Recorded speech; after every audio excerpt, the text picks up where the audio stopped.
오늘 은혜 받으실 하나님 말씀은 로마서 15장 30절에서 33절까지 말씀입니다.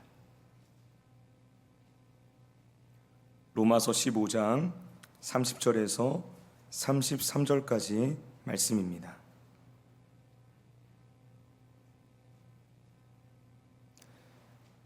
찾으셨으면 다 같이 읽겠습니다. 형제들아, 내가 우리 주 예수 그리스도와 성령의 사랑으로 말미암아 너희를 권하노니 너희 기도에 나와 힘을 같이하여 나를 위하여 하나님께 빌어 나로 유대에서 순종하지 아니하는 자들로부터 건짐을 받게 하고 또 예루살렘에 대하여 내가 섬기는 일을 성도들이 받을 만하게 하고 나로 하나님의 뜻을 따라 기쁨으로 너희에게 나아가 너희와 함께 편히 쉬게 하라. 평강의 하나님께서 너희 모든 사람과 함께 계실지어다. 아멘. 함께 봉독한 말씀 근거로 합심 기도의 힘이라는 제목으로 말씀의 은혜 나누겠습니다. 우리는 기도가 필요한 시대를 살아가고 있습니다. 몇 번을 강조해도 부족하지 않을 정도로 지금 우리가 살아가는 이 시대에는 기도가 절실하게 필요합니다. 오늘날 교회가 안고 있는 여러 어려움들이 있죠. 특히 사라져가고 있는 이 다음 세대에 대한 부분은 한국 교회가 안고 있는 숙제라고 말할 수 있습니다. 선교학에서 어느 종족의 미전도 복음 전파율, 그러니까 미전도 종족, 기독교가 얼마나 전파되었는가, 이것을 통해서 미전도 종족을 구분하는데 그 기준을 약 3% 정도로 잡습니다. 미전도 종족으로 기준을 잡는 3%라는 그 비율, 우리나라 미래세대, 어린이, 청소년, 청년들, 그들 안에서의 현재 복음화율이 약 3에서 5% 사이 정도가 된다고 합니다. 그러니까 지금 이들 세대는 미전도 종족에 가까워지고 있는 세대다라고 말을 할 수 있는 것이겠죠. 점점 더 척박해져가는 전도와 선교의 문이 있습니다. 청년들과 대화하다 보면은 복음 전하는 것이 너무나 힘듭니다라는 이야기를 자주 듣게 됩니다. 어떻게 해야 이 복음을 전할 수 있을지를 잘 모르겠다. 기독교에 대한 좋지 않은 시선 또는 여러 가지 사회적인 이슈들, 이런 것들로 인하여서 복음을 전하기 너무나도 어려워진 시대를 살아가고 있고 그것을 피부로 느끼고 있는 시대라는 것이죠. 이 시대 선교 현장에서 마주하는 현실을 보면은 한류로 인하여서 이 K-팝을 비롯한 한국 문화로 인하여서 어마어마하게 한국 사람들을 통한 복음 전파가 이루어지는 모습을 보면서도 다른 한편으로는 이 선교의 현장들이 너무나 힘들어져 가고 있구나 하는 것을 동시에 느끼게 됩니다. 어떤 부분을 통해서 느끼게 되는가? 선교사님들의 고령화가 문제라는 거죠. 통계에 나온 비율을 보면 선교사님들 연령 비율이 1990년대에는 30대 선교사님이 50% 이상이었습니다. 그런데 지금은 50대 선교사님이 40% 정도에 육박한 상황이 되었습니다. 그에 반면에 30대 선교사님은 7% 정도로 머물러 있다고 합니다. 그러니까 현재 지금 선교 현장에서도 에너지를 가지고 그 선교 현장의 어려움을 돌파하면서 주님의 일을 감당할 수 있는 그런 헌신자들이 점점 더 줄어가고 있는 시대라는 것입니다. 디모데후서를 보면 이 시대의 마지막 때에 관한 징조를 말해주는데 거기에 나와 있는 내용들을 보면은 정말 이 시대의 흐름을 이야기하는 것 같다라는 느낌이 들 정도로 너무나도 명확한 이야기를 해주고 있습니다. 디모데후서 3장 1절부터 5절까지 말씀 화면으로 한번 보여주시겠어요?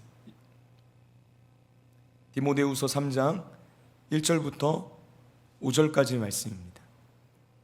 우리 다 같이 읽겠습니다. 너는 이것을 알라. 말세에 고통하는 때가 이르러 사람들이 자기를 사랑하며 돈을 사랑하며 자랑하며 교만하며 비방하며 부모를 거역하며 감사하지 아니하며 거룩하지 아니하며 무정하며 원통함을 풀지 아니하며 모함하며 절제하지 못하며 사나우며 선한 것을 좋아하지 아니하며 배신하며 조급하며 자만하며 쾌락을 사랑하기를 하나님을 사랑하는 것보다 더하며 경건의 모양은 있으나 경건의 능력은 부인하니 이 같은 자들에게서 내가 돌아서라. 아멘.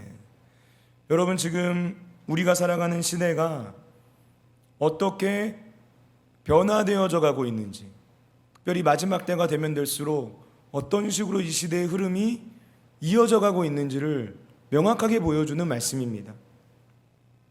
마지막 때의 특징이 무엇인지를 발견하게 해주는 말씀이라는 것입니다. 여러분, 마지막 때의 특징 첫 번째가 뭡니까?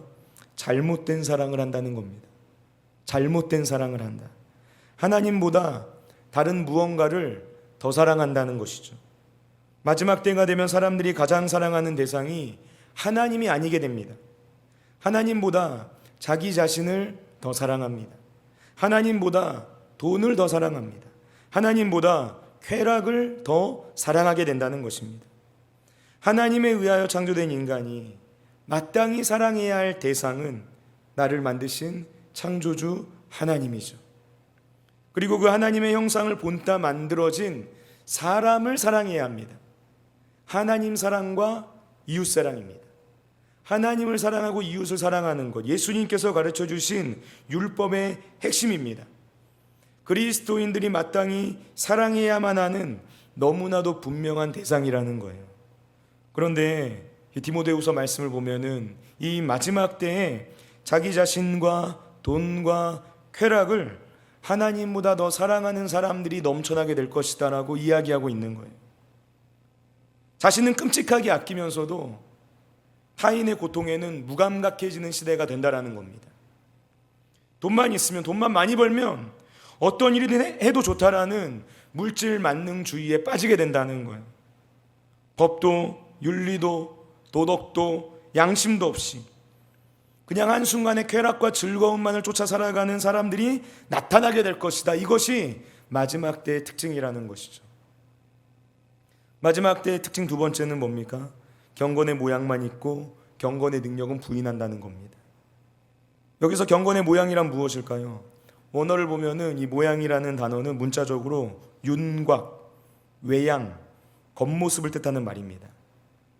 그러니까 이것은 알맹이가 없다는 것을 의미하는 말이에요. 바울은 말세의 때가 되면 알맹이가 없는 신앙이 있을 것이다.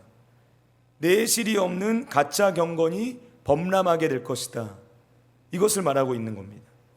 그렇다면 반대로 알맹이가 있는 신앙이란 뭐겠습니까? 경건이 그의 삶 속에 체질화되어 있는 것을 의미하는 것이죠.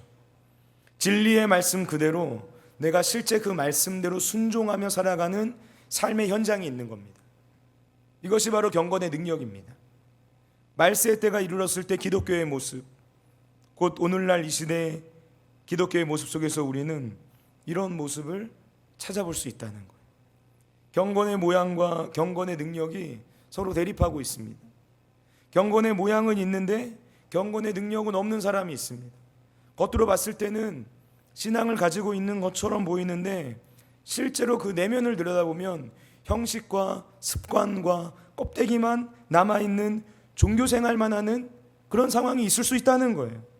겉으로는 그럴싸한 신앙인처럼 보일 수 있지만 속은 텅 비어있는 죽은 믿음이 있다. 마지막 때의 이야기를 하는 것이죠. 자기를 사랑하고 돈을 사랑하고 내 인생의 안락함과 편안함과 즐거움만을 추구하며 살아가려는 모습, 경건의 모양만 있는 종교인으로 살아가지 이 시대를 바꾸고 교회 공동체를 바꾸고 그리고 세상을 바꾸고 문화를 바꿀 수 있는 경건의 능력을 갖추고 있는 그리스도인으로 살아가지 못하는 것, 여러분 바로 여기에 근본적인 문제가 있다는 겁니다. 디모데후서 말씀에서 바울이 마지막 때에 나타난 특징들을 말하면서 결론적으로 뭐라 말하는가? 이 같은 자들에게서 내가 돌아서라. 돌아서라는 거예요. 돌아서야만 한다는 것입니다. 마지막 때가 되면은 분명하게 경계를 지어야 된다는 거예요. 어느 길을 따라야 할 것인지를 선택해야 한다는 것입니다. 아주 강력하게 명령하고 있는 거예요. 여러분, 우리 자신에게 해야 할 질문이 있습니다. 그것은 나는 무엇을 가장 사랑하고 있는가? 자기 자신인가? 돈인가? 쾌락인가? 아니면 하나님인가? 나는 경건의 모양만 갖춘 사람인가? 아니면 경건의 능력을 갖추고 있는 사람인가? 여러분, 우리는 이 질문을 던져야 합니다. 교회는 분명한 방향성과 목적을 가지고 있는 공동체입니다.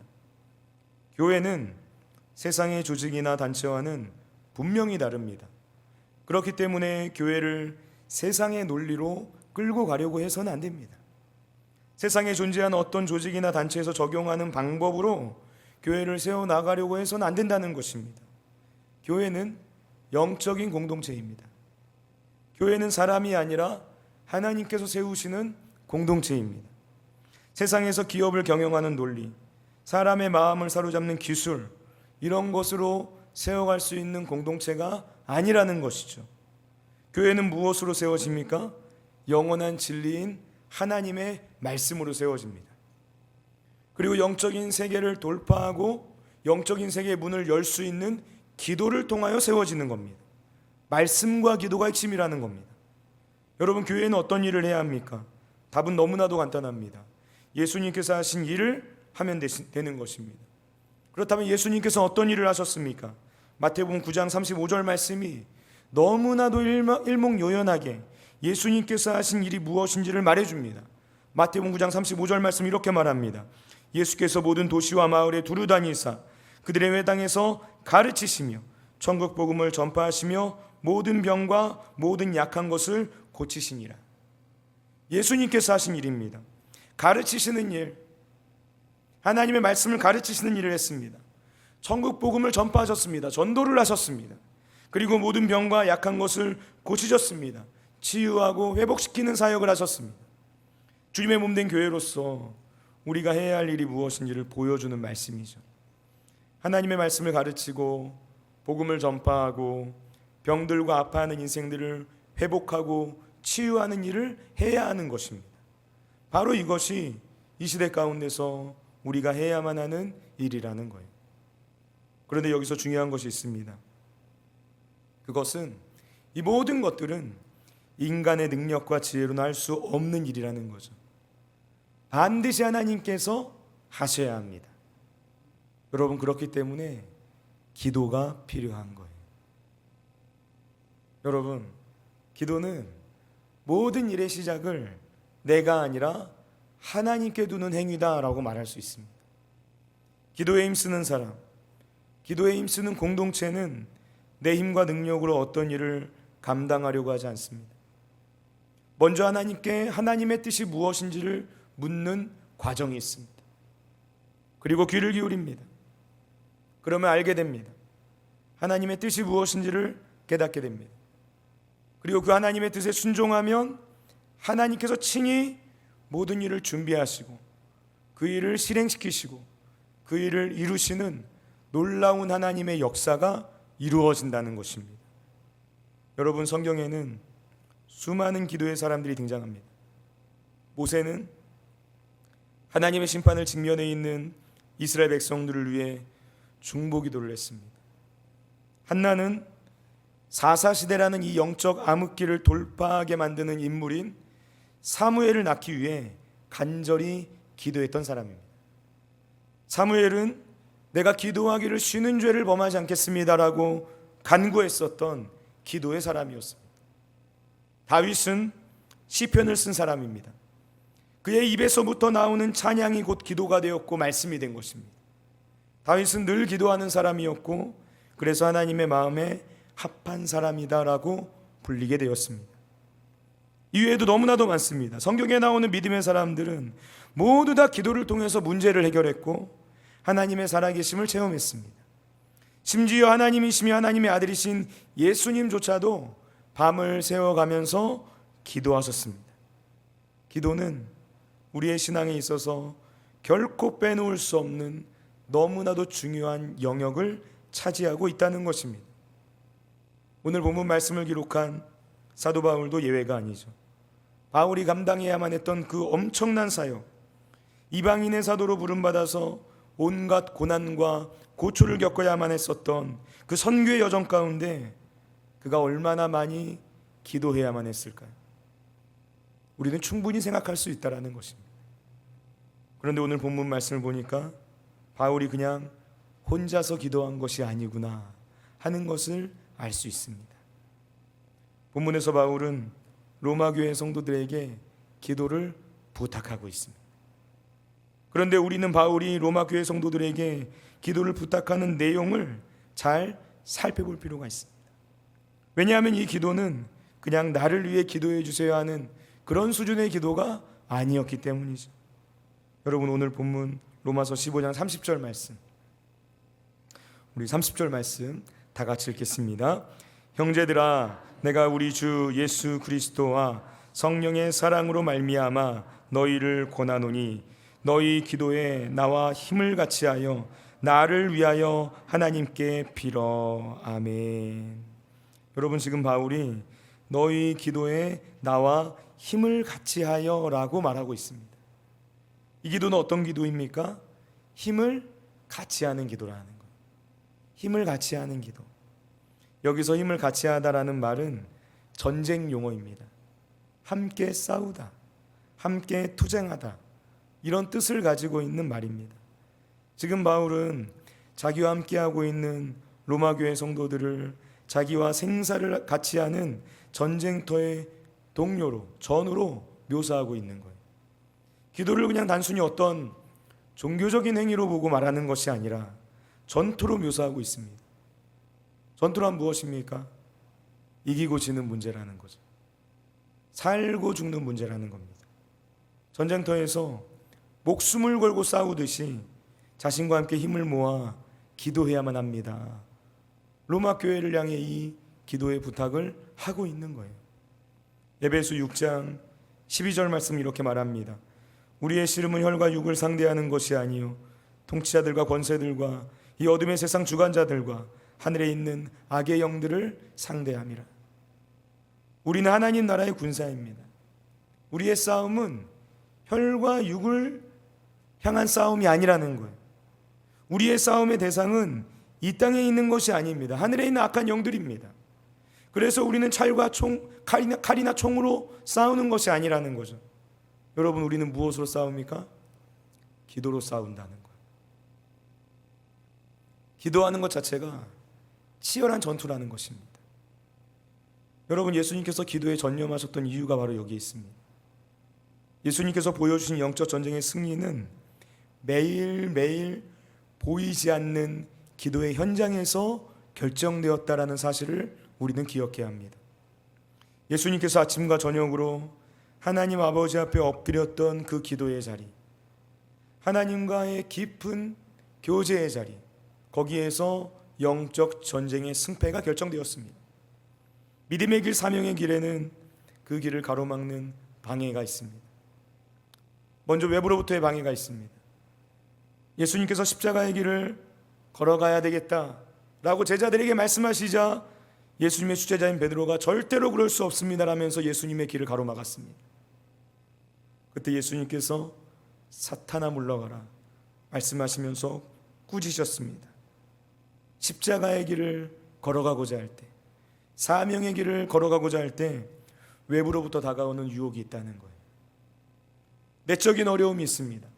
십자가의 길을 앞두고 계신 예수님의 마음 가운데 갈등이 있었어요. 할 수만 있다면 이 잔을 내게서 옮겨 주옵소서. 그러나 내 뜻대로 마옵시고 아버지의 뜻대로 하여 주옵소서. 내적인 갈등이 있었다는 것입니다. 하나님의 뜻이 무엇인지 알지만 그럼에도 불구하고 그 길이 너무나 힘드니까 그 길로 가지 않았으면 하는 그 마음이 예수님께도 있었다는 거예요. 겟세마네 동산에서의 예수님의 기도, 땀방울이 핏방울이 되었던 기도의 현장은 모든 유혹을 이겨내는 치열한 영적 전쟁의 현장이었습니다. 만약 땀방울이 핏방울이 되도록 기도하는 시간이 없었다면 수많은 외적인 유혹 그리고 내적인 갈등을 이겨낼 수 없었을 것입니다. 여러분, 예수님께서도 이렇게 기도하셨는데 우리가 뭐라고 기도하지 않고 주님의 길을 걸어가겠다고 말할 수 있겠습니까? 예수님께서도 이렇게 기도하셨는데 우리가 뭐라고 기도하지 않고 치열한 영적 전쟁의 현장으로 뛰어들어가겠다고 말할 수 있겠습니까? 여러분, 그것이 외적인 것이든 내적인 것이든 기도하지 않으면 결코 이겨낼 수 없다는 거예요. 그래서 우리에게는 기도가 전투다라는 확고한 인식의 전환이 있어야 합니다. 우리는 기도로 싸워야만 하는 거예요. 여러분, 영적 전쟁의 승리를 위해서 특별히 필요한 기도의 자세 중 하나가 있는데 그것은 바로 서로 마음을 모아서 합심하여 기도하는 것이다라고 말할 수 있습니다. 여기에 영적 전쟁에서 승리하는 놀라운 비결이 담겨져 있습니다. 여러분, 우리는 기도를 하되 특별히 서로 기도의 제목을 나누면서 서로를 위해 한 마음으로 기도할 수 있어야 해요. 우리 모두가 누군가를 위한 중보자가 되어야만 합니다. 지금 어딘가에서 우리가 알지 못하는 그곳에서 매일매일의 삶의 현장 가운데서 치열하게 영적 전쟁을 치르고 있는 그 한 사람을 위한 중보자가 저와 여러분이 되어야만 한다는 것이죠. 우리가 영적 전쟁을 할 때 절대로 나 혼자 이기는 싸움을 하려고 해서는 안 됩니다. 나 혼자 이기는 싸움은 진정한 승리가 아닙니다. 나 혼자가 아니라 우리 모두가 함께 이기는 싸움을 해야 하는 거예요. 왜냐하면 전쟁이라는 것은 절대로 혼자서 싸우는 것이 아니기 때문에 그런 것이죠. 여러분, 전쟁은 함께 싸우는 것입니다. 군대와 군대가 싸우는 것입니다. 우리가 마주하는 영적 전쟁은 우리가 함께 싸워야만 하는 영적 전쟁이라는 거예요. 지금 우리는 군대와 군대의 싸움을 하고 있는 겁니다. 거룩한 빛으로 충만한 하나님의 군대와 어둠에 속한 사단의 군대가 싸우는 전쟁이 지금 이 시대 가운데, 우리 삶의 현장 가운데, 이 땅의 영적 지형 가운데 그런 일들이 계속해서 진행 중이라는 거예요. 그렇기 때문에 나 혼자 이기는 것이 중요한 게 아니라는 것입니다. 나 혼자 잘 되는 것이 중요한 게 아니라는 거예요. 나의 승리가 아니라 우리의 승리가 되어야 한다는 것이죠. 나의 싸움을 우리의 싸움으로 만들어주는 도구, 나 혼자만의 승리가 아니라 우리의 승리를 만들 수 있는 방법, 여러분, 그것이 무엇입니까? 중보기도라는 것입니다. 우리가 기도할 때 그냥 아무렇게나 기도해서는 안 됩니다. 기도를 하되 기도를 잘해야 돼요. 기도를 잘한다는 것이 뭡니까? 관역을 향해 조준된 화살이 그 관역에 정확하게 명중하는 것처럼 우리가 기도를 할 때도 그렇게 기도해야 한다는 거예요. 문제의 핵심을 찌르는 구체적인 기도를 해야 됩니다. 본질을 건드리는 기도를 해야 돼요. 그 기도가 하나님의 역사를 경험하게 만드는 기도입니다. 지금 바울이 기도 제목을 나누고 있는 모습을 보시기 바랍니다. 바울이 기도의 제목을 나누는데 아주 구체적으로 기도의 제목을 나눕니다. 로마서 15장 31절과 32절 말씀 우리 다 같이 읽겠습니다. 나로 유대에서 순종하지 아니하는 자들로부터 건짐을 받게 하고 또 예루살렘에 대하여 내가 섬기는 일을 성도들이 받을 만하게 하고 나로 하나님의 뜻을 따라 기쁨으로 너희에게 나아가 너희와 함께 편히 쉬게 하라. 아멘. 여러분, 지금 바울이 나누고 있는 기도의 제목이거든요. 지금 그가 어떤 기도 제목을 부탁하고 있는가 한번 보시기 바랍니다. 첫 번째는 바울이 유대에 있는 믿지 않는 자들에게서 화를 당하지 않게 해달라고 기도를 부탁하고 있습니다. 두 번째는 예루살렘으로 가져가는 구제금이 예루살렘에 있는 성도들에게 기쁘게 받아들여지도록 기도를 부탁하고 있어요. 그리고 세 번째는 바울이 하나님의 뜻을 따라 기쁜 소식을 안고 로마에 갈 수 있도록 기도를 부탁하고 있습니다. 여러분, 바울은 굉장히 구체적으로 기도의 제목을 나누고 있습니다. 우리가 어떤 기도를 해야 하는지 너무나도 중요한 교훈을 주는 대목이에요. 여러분, 우리는 함께 기도해야 합니다. 그런데 그냥 함께 기도하는 것을 넘어서서 서로를 위해 기도해 주되 그 기도를 구체적으로 해줘야 된다는 거예요. 여러분, 기도는 구체적이어야 합니다. 오랜 시간 기도하면서 깊이 있는 기도의 자리로 나아가는 것이 필요하지만 동시에 그것만으로 하나님의 응답을 경험하게 되는 것은 아니에요. 우리는 때때로 분명한 목표가 없는 막연하게 긴 기도를 드릴 때가 있습니다. 분명한 방향과 구체적인 목표가 없는 기도는 주권부원하는 기도가 될 수 있습니다. 군대에서 사격을 하면 총에 단발과 연사가 있습니다. 우리 장로님들, 집사님들은 아시죠? 단발과 연사가 있습니다. 이 연사로 놓고서 총을 쏘면은 한 번 방아쇠를 당기면 드르르륵 하고 총이 연속으로 나갑니다. 총알이 굉장히 많이 나가거든요. 순식간에 수십 발이 나가거든요. 그런데 관역에 맞는 건 하나도 없습니다. 단발을 놓고 하면은 총구를 겨누고 정확하게 관역에 조준하고 방아쇠를 당깁니다. 그러면은 단 한 발이지만 관역에 명중하게 되는 거예요. 우리의 기도는 어떠해야 하는가? 정확하게 관역에 명중하는 기도가 되어야 한다는 것이죠. 여러분, 지금 우리가 하나님께 올려드려야 할 구체적 기도 제목이 무엇입니까? 하나님께서 저와 여러분에게 보여주시는 기도의 관역이 무엇입니까? 이것을 위해 기도하라 라고 말씀해 주시는 기도의 제목, 특별히 하나님의 나라와 의를 위하여 우리가 해야 할 기도는 과연 무엇입니까?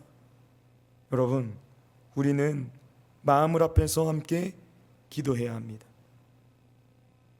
혼자 기도해도 되는데 하나님께서 왜 함께 기도하라고 명령하신 것일까? 혹시 그 이유에 대해서 생각해 보신 적 있으십니까? 저는 이 합심 기도를 해야 하는 이유가 무엇인지 생각할 때 떠오르는 단어가 하나 있습니다. 그것은 연약함이라는 단어예요. 여러분, 우리는 연약합니다. 기도가 필요하다는 것도 알고 기도해야 한다라는 것도 압니다. 머리로 아는 것과 삶으로 행하는 것이 다르다는 사실도 알고 있습니다. 그런데 잘 안 됩니다. 아는데도 잘 안 되는 겁니다. 여러분, 이게 우리가 마주하는 현실이라는 거예요. 겟세마네 동산에 올라가신 예수님께서 제자들에게 깨어서 기도해야 한다 당부하셨거든요. 그런데 그때 제자들이 깨어있지 못했습니다. 예수님께서 제자들을 안타까운 눈으로 바라보시면서 탄식과도 같은 말씀을 하시는 거예요. 너희가 나와 함께 한 시간도 깨어있을 수 없느냐? 시험에 들지 않게 깨어 기도하라. 마음은 원이로되 육신이 약하도다. 예수님의 탄식과도 같은 말씀. 마음은 원이로되 육신이 약하도다. 무슨 의미일까요? 제자들도 마음으로는 기도하고 싶었다는 거예요. 기도해야 하지 않은 마음이 있었다는 거예요. 결심했다는 것입니다. 그런데 육신이 약했다는 거예요. 마음은 알았는데 그게 잘 안 됐다는 것입니다. 여러분, 예수님께서 하신 이 말씀은 베드로를 향해서 하신 말씀이죠. 베드로 어떤 사람입니까? 내가 어떤 일이 있어도 예수님 배신하지 않겠습니다라고 고백했던 사람입니다. 베드로의 마음이 그랬다는 거예요. 나 주님 따르겠습니다. 주님만 따라가겠습니다. 예수님 없으면 안 됩니다. 그 마음을 가지고 살아갔다는 겁니다. 그런데 현실의 문제에 직면하니까 예수님을 배신하게 되는 거예요. 육신이 연약했다는 것입니다. 여러분, 마음이 있다고 해서 다 할 수 있는 게 아니죠. 내가 지금 마음 먹고 결단했다고 해서 다 할 수 있는 것이 아니라는 거예요. 나의 힘으로, 나의 능력으로 할 수 있는 것이 아닙니다. 여러분, 중요한 것은 성령님께서 저와 여러분을 붙잡아 주셔야 한다는 거예요. 예수님께서 십자가를 앞두시고 제자들을 위해 기도하신 이유가 바로 여기에 있습니다. 주님께서 보내주실 거룩한 영, 하나님의 영, 예수의 영이신 그 성령께서 제자들을 붙잡아 달라고. 그래서 그들이 연약하지만 하나님의 영으로 인하여서 강한 인생들이 되게 해달라고, 성령에 사로잡힌 사람들이 되게 해달라고, 그래서 기도하는 사람들이 되게 해달라고 주님께서 간구하셨던 거예요. 예수님께서 제자들에게 말씀하십니다. 예루살렘을 떠나지 말고 아버지께서 약속하신 것을 기다리라. 아버지께서 약속하신 것, 성령을 기다리라는 것이죠. 왜냐하면 성령의 힘과 능력으로만 하나님의 일을 감당할 수 있기 때문에 그런 거예요. 여러분, 우리는 연약합니다. 그래서 마땅히 기도해야 함에도 불구하고 기도하지 못합니다. 어떻게 기도해야 하는지 모르겠고 무엇을 위해 기도해야 하는지도 모를 때가 많습니다. 그런데 이렇게 연약한 우리를 위해서 하나님께서, 예수님께서 하나님의 영, 예수의 영이신 성령님을 보내주시는 거예요. 지금 성령님께서 말할 수 없는 탄식으로 우리를 위하여 친히 간구하시느니라 주님께서 말씀하시는 겁니다. 성령께서 친히 하나님의 뜻대로 성도를 위하여 간구하시고 하나님의 뜻을 구하게 하신다는 거죠. 여러분, 성령님의 도우심을 구하시기 바랍니다. 주님을 의지하며 기도하시기 바랍니다. 기도의 자리에서 성령님께 기도의 제목을 물어보시기 바랍니다. 그러면 성령께서 깨닫게 하시는 거예요. 아, 지금 이 기도 제목이 필요하구나. 지금 이것을 위해 기도해야 되겠구나. 이것이 하나님의 마음이구나. 그것을 놓고 기도하며 주님 앞에 나아가다 보면 하나님의 뜻이 무엇인지를 발견하게 되는 것이죠. 하나님께서 보여주시는 거예요. 주님께서 깨닫게 하시는 겁니다. 주님께서 듣게 하신다는 거예요. 여러분, 기도에는 능력이 있습니다. 기도에는 힘이 있습니다. 이 사실을 믿으시기 바랍니다. 기도의 자리에 나아가서 싸워서 승리하시기 바랍니다. 하나님을 신뢰하면서 기도의 자리에 나아가는 그 한 사람 한 사람들을 통하여서 하나님의 뜻이 이루어지는 거예요. 여러분, 이 여름 시즌은 너무나도 중요한 시기다라고 말할 수 있습니다. 특히 우리 교회에 있어서는 너무나도 중요한 시기죠.